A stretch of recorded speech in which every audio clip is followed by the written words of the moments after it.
A free agent wide receiver just visited the Vikings, left without a contract, and right now the Commanders have made contact. Ben Standig, the man who covers this team closer than anyone in the DMV, reported it. And what makes this name impossible for Adam Peters to ignore is not in the stat sheet. It goes much deeper than that. Peters already watched the full film on this player. He knows him from the inside. Knows his ceiling, knows his floor. When Peters evaluates this name, he is not betting on the unknown. And that, fam, changes the entire conversation because there is a gap in this receiver room that every defensive coordinator in the NFC already has circled in red. Camp on McLaurin, rotate help to his side, and dare anyone else in that room to beat them. This guy closes it. And on top of that, there is a parallel move Peters just made in Ashburn, one that is going to show you exactly where the master plan for this franchise is heading that nobody in the DMV has fully processed yet. All of that right now. But first, if you trust the Adam Peters process, hit that like button and subscribe. Raise hail. All right, let us start with what actually matters right now. The Commanders drafted Antonio Williams in the second round at pick 71. Good selection, young player with real upside, but fam, that does not solve today's problem. Terry McLaurin is the number one. Noah Brown is on the roster. Williams is coming in, but between McLaurin and everyone else, there's a gap so wide that defensive coordinators already have it circled in red on their whiteboards. They are going to camp on T and dare somebody else to beat them, and right now, nobody else in that receiver room scares them enough to stop that from happening.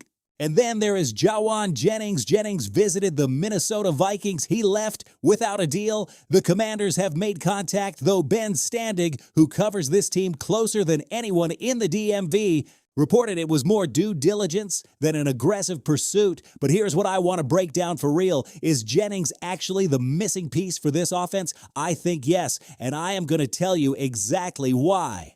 First, the physical profile. Jennings is big. He is physical. He fights for the football in contested catch situations like his career depends on every single rep, because honestly, it does. He blocks downfield in the perimeter with an aggression that very few receivers in this league are willing to bring.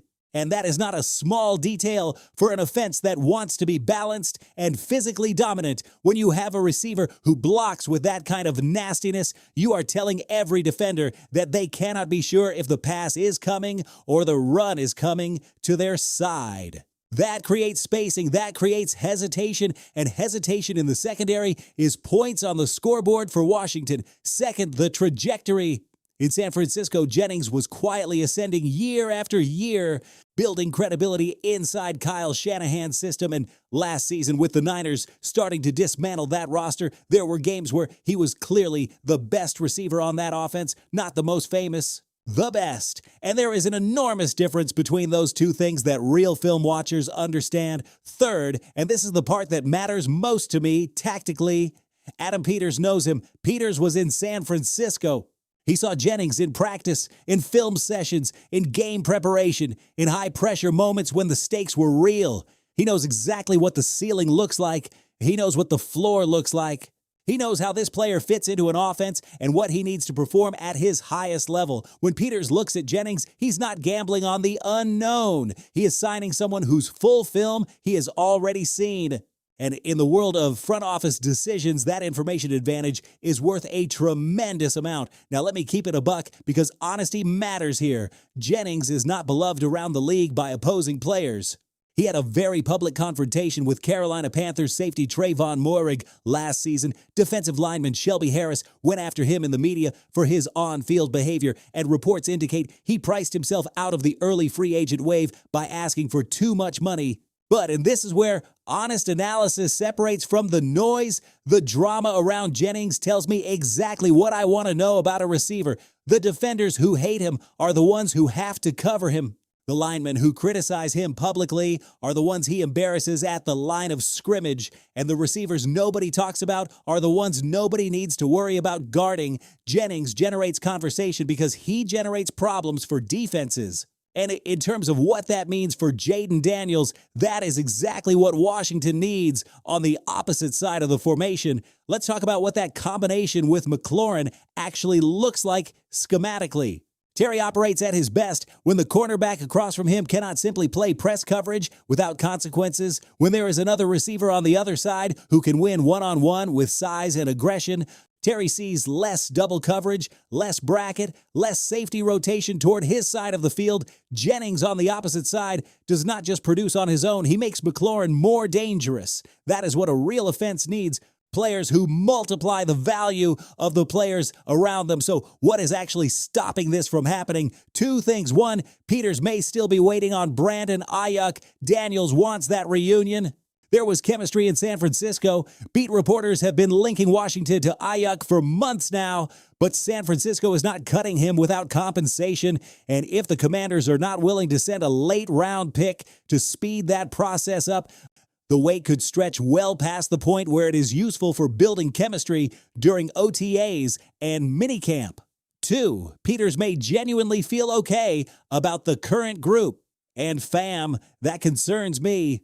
Because looking at that depth chart and calling it good feels like a level of optimism that the regular season schedule is not going to share come September. The off-season program is already underway. OTAs are happening right now. Minicamp is around the corner. Every single rep that Jennings takes on somebody else's practice field is a rep that Jayden does not get with him in Ashburn. Quarterback-receiver chemistry is not built in a meeting room reading a playbook. It is built through thousands of routes run together, thousands of throws, thousands of line of scrimmage adjustments that only exist after weeks of working side by side in pads. If the money works and the report suggests Jennings now has more realistic expectations after sitting in free agency longer than anyone expected, Peters should be closing this not tomorrow, now. Because the dream of Ayuk can wait, the season cannot.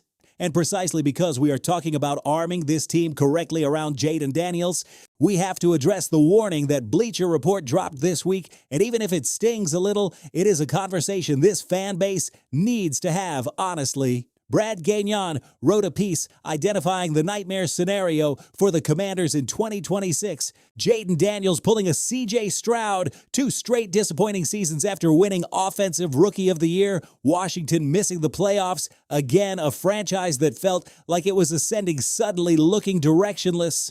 Now, before anyone gets defensive, hear me out, because there is important context here that changes how you look at this. 2025 was brutal. 5 wins, 12 losses. Jayden missing 10 games with injuries to his knee, his shoulder, and his elbow. The team getting blown out 31-0 by the Minnesota Vikings in Week 14, after which they shut him down entirely. Season over, and the uncomfortable question is how much of that collapse was structural problems with the roster and how much was the physical vulnerability of a quarterback whose entire game depends on movement to create his magic. Because tactically, that is the real tension with Jayden. His explosive value comes directly from the dual threat he presents. When he can escape the pocket, extend plays, create something from nothing on a broken down third and long, he becomes nearly impossible to contain, but that same quality exposes him. And defensive coordinators around the NFL now have 2 full years of tape studying exactly where to target him when he takes off. Is this the same case as Stroud? Look, I could be wrong. I genuinely could be. But there are real differences that give me confidence. Daniels is 23 years old. He has Laramie Tunsil anchoring the left side of that offensive line. He has McLaurin locked up long-term. He has a system built specifically around his skill set, and he has something you cannot measure in statistics. Hunger. 2025 was not a year of comfort. It was a year of humiliation, and players who come back from humiliation are often the most dangerous version of themselves. But what Gagnon's piece gets right is something the numbers already confirm. Jayden is no longer in the conversation to reset the quarterback market. SpotRack published their next man-up list for market-setting contracts at every position. Drake May is on it. Caleb Williams is on it. Daniels is not. Prescott is sitting at $60 million per year. Lamar is projected above that, and May and Williams are lined up at around $65 million per year, depending on how 2026 shakes out. Jayden needs this season, not as outside pressure from the media, as internal fuel from a competitor who knows exactly what is at stake, because the franchise, the contract, and the legacy of everything being built in Washington gets decided over the next 16 games.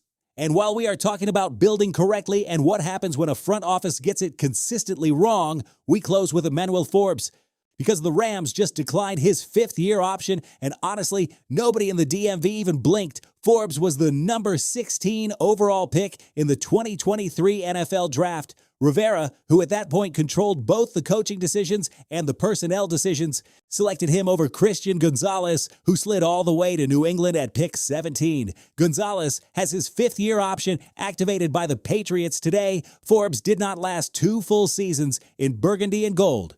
He was waived 6 games into his second year, claimed off waivers by the Rams, and here is the number that stopped me when I read it. In Rivera's 4 years running this franchise, the Commanders did not pick up the fifth-year option on a single one of his first-round draft picks. Not one. Chase Young was traded, Jamin Davis was waived, and by the way, the Raiders just cut him too, making his next team his 6th franchise. Jahan Dotson was traded, Emmanuel Forbes was waived. 4 first-round picks, 4 complete misses. Several of them did not even finish their 4th year wearing the burgundy and gold. That is not bad luck. That is systematically deficient player evaluation happening at the most important selection of every single draft class. Now contrast that with what Adam Peters has built. 3 drafts, Jayden Daniels, Offensive Rookie of the Year, Josh Connerly Jr., starting right tackle Sonny Styles, the number 7 overall pick in 2026, a linebacker out of Ohio State with an elite projection. Peters does not just draft better, he drafts with intention, with a system, with a vision of the roster he is building toward. Forbes now walks into a Los Angeles locker room where the Rams traded for Trent McDuffie and signed Jaylen Watson. It is a contract year. The pressure is at an all-time high. Washington is better for having moved on, and the group of Trey Amos, Mike Sainristil, Amick Robertson, and Akello Witherspoon operating inside Durante Jones's defensive system has more upside than any version of Forbes we saw in his time here. Rivera's legacy in Washington is being rewritten, and it is not a flattering rewrite. So here we are, fam, early May of 2026, a receiver sitting out there in free agency that Peters knows personally and that Jayden needs right now. A quarterback with everything to prove in the most important season of his young career, and the mistakes of the past being buried one by one while this front office builds something that actually makes sense. Tell me in the comments right now, do you sign Jennings today or do you hold out for Ayuk? Because if you were sitting in Adam Peters' chair, what do you do? That question has been in my head all day, and I genuinely want to know what this community thinks. And if this video gave you something real today, drop that like right now. Every single one helps this channel keep growing and keeps bringing you the best Commanders content on YouTube. Raise hail. See you in the next one.